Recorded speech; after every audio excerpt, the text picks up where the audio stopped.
Rebonjour à tous et à toutes et re-bienvenue dans cette série où je prends ce compte et le monte jusqu'à 1500. Commençons une partie. On joue les noirs, on joue contre Zuko 47-44, un 1259. Il commence avec E4, donc on va jouer la carocane avec C6. Pour tous ceux et celles que ça intéresse, ici D5. J'ai ajusté les filtres de mon micro, donc vous pouvez me laisser savoir la qualité du son. Ok, ici, il joue l'avancée, donc je vais développer mon fou en F5 avant de refermer mes pions. Donc, et voilà, là, je peux refermer mes pions. Un coup ici intéressant est même fou G4. Ça paraît comme une perte de tempo, qui est la raison pourquoi je ne vais pas le jouer. Euh, mais le fou en G4 est tellement puissant que je sais que Stockfish le propose. Oh! Mais voyons, c'est quoi ça? B4? B4. Vous prend, non? Désolé, mais je vois pas de menace. C'est un échec en plus. Ok. Mon fou, je l'aime, donc je vais le reculer. J'imagine que ça l'ouvre sa diagonale, mais... Ou peut-être est-ce que je pourrais jouer ici? Non, parce que... Non, non, non, non. Je vais le reculer. Je vais le reculer. Ok, merci pour le pion. Euh, je ne comprends pas trop qu'est-ce qui s'est passé. Mais voyons donc. Vous savez quoi? Je vais attaquer dans le centre. Je vais attaquer dans le centre. Euh, Zuko joue des coups un petit peu spéciaux. J'ai jamais vu personne jouer ces coups-là. Euh, donc c'est très spécial. Mais bon. Ici, cavalier C6 pour bloquer l'échec, évidemment. Ensuite, on va vouloir recapturer ici. Mais en premier lieu, je vais repousser son fou. Ok, il capture, ça me dérange vraiment pas parce qu'après la recapture ici, je vais pouvoir avancer C5 et ça va être bon pour nous. Donc, je m'attends à C3, je pense que ce serait le bon coup à jouer. Non. Ok, intéressant. Ici, je vais venir... J'ai le goût de clouer son cavalier parce que c'est le défenseur du pion. Ou je pourrais amener ma dame en B6 pour attaquer une deuxième fois le pion. Je vais commencer par fou G4. Simplement parce qu'après la recapture, la dame est presque forcée à recapturer. OK? Parce que sinon, ça brise sa structure de pion.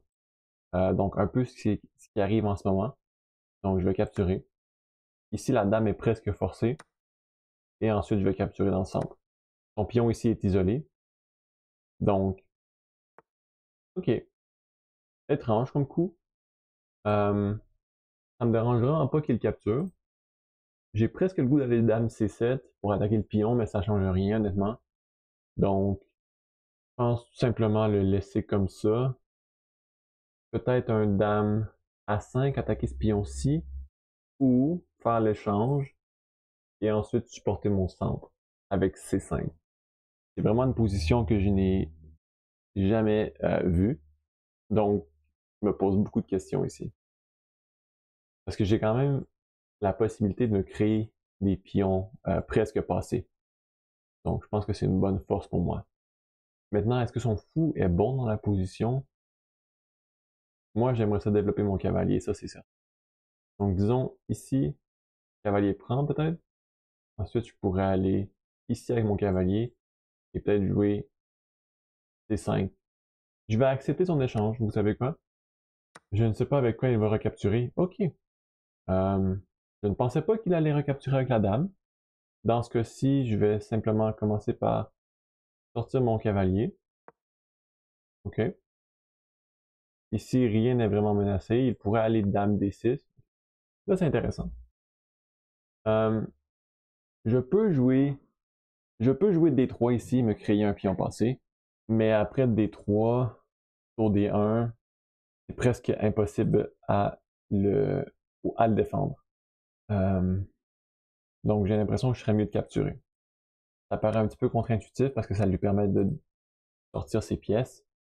Qu'est-ce qui se passe? Mon adversaire ne développe aucune pièce, il fait simplement bouger sa dame. Euh, je vais aller dame C7, mettre de la pression sur le pion et garder en contact mon pion. Donc ici, je vais mettre mon cavalier en G6, attaquer son pion 2 fois. Donc je peux capturer avec la dame. Je ne peux plus capturer avec la dame, mais c'est pas grave. Puis il est défendu 2 fois. Donc ici, je vais tout simplement commencer à pousser mon pion. OK. Je vais roquer. Mais avant de roquer, je vais aller en C4 pour empêcher le cavalier d'aller en B3. OK. La dame vient ici, m'empêche de roquer, mais ça laisse son cavalier tomber. Donc je vais capturer son cavalier, pardon, son pion. Il peut sacrifier sa tour. OK, non. Intéressant. Ici, évidemment, je peux capturer. Il recapture. Qu'est-ce que ça me donne? Je ne sais pas. Je vais aller avec cavalier D3. Ça paraît spécial comme coup, mais c'est une très bonne carte pour mon cavalier. Parce que si mon adversaire veut s'en débarrasser, il doit trouver une façon de déplacer son cavalier pour l'attaquer. Sinon, il va perdre une tour pour mon cavalier. Ensuite, je vais vouloir mettre ma tour sur la colonne en B. Je pense que ça fait longtemps que je devais faire ça. Et il est le temps que je mette ma tour sur une bonne colonne. Mon adversaire fait quand même un très bon travail de m'empêcher de roquer. Donc ça, je dois lui donner. Je vais aller tour B8. Ici, peut-être tour C1, jouer le pion. Mais pour l'instant, ça ne change pas grand-chose. Je peux juste déplacer ma dame. OK, donc lui ici, attaque je ne sais quoi. Rien ici est attaqué. Donc je ne sais pas qu'est-ce que ça change. Tour B4 peut-être? C'est capturé ici, juste ça. Je vais aller tour B4. Mon cavalier en G5, je pense qu'il ne fait rien. On va voir comment on s'en sort. Ensuite, peut-être un dame B6. Question de mettre ma dame sur la même colonne que ma tour. Ici, en fait, je peux aller juste ici. Donc, je vais le faire. Et je menace le pion. Dame B6. Donc ici, je m'assure que ma dame protège les cases. Pardon.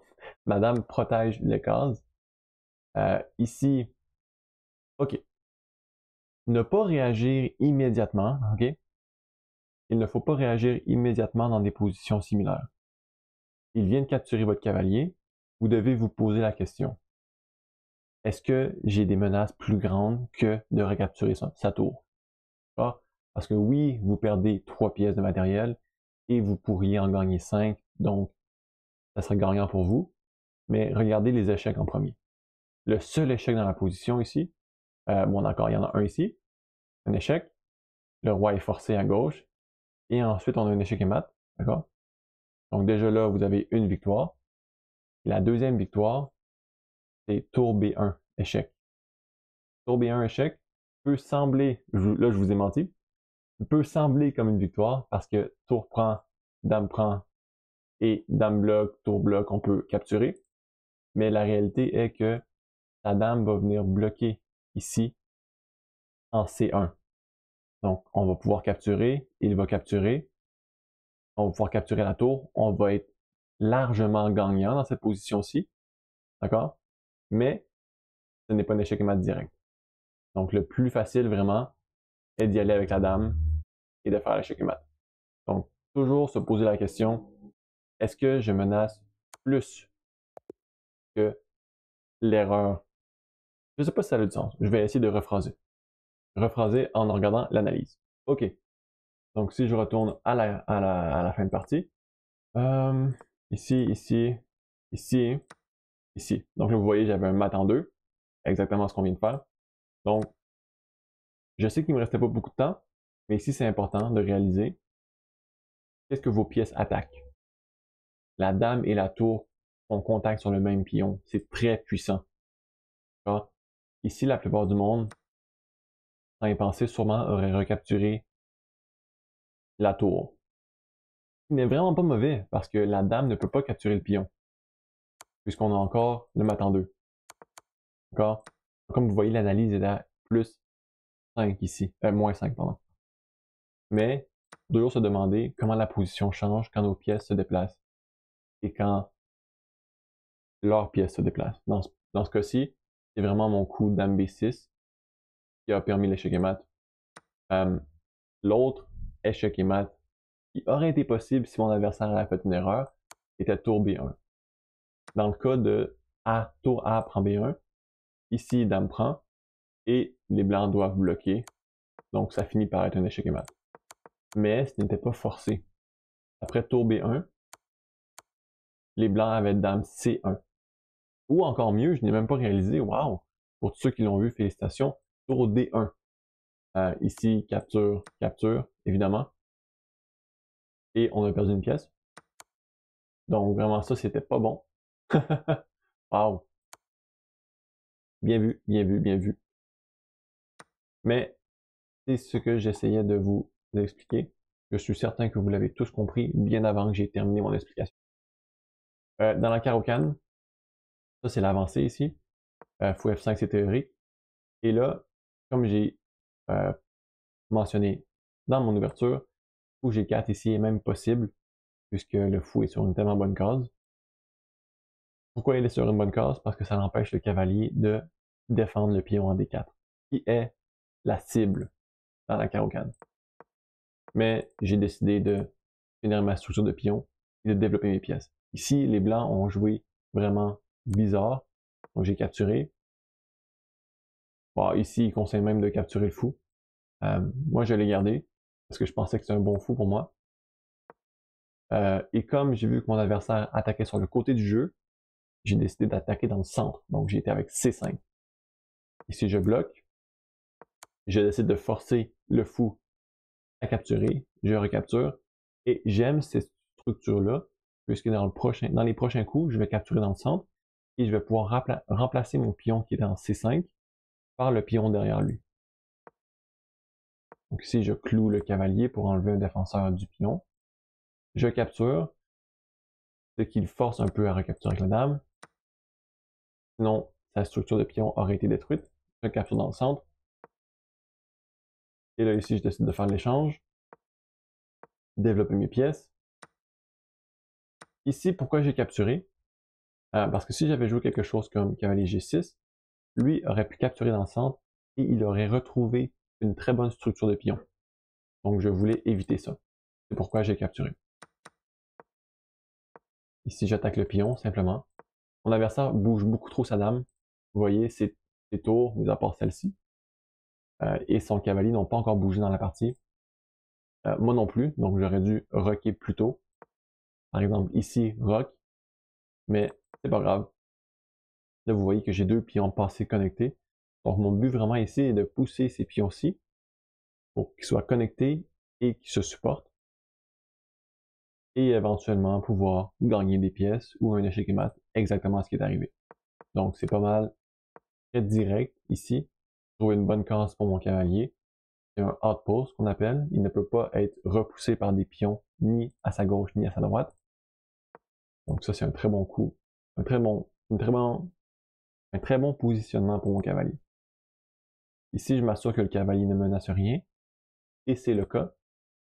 Là, je commence à mettre mes pièces en action, de les apporter dans son terrain à lui. Et ça me permet éventuellement de menacer un échec et mat. Et voilà.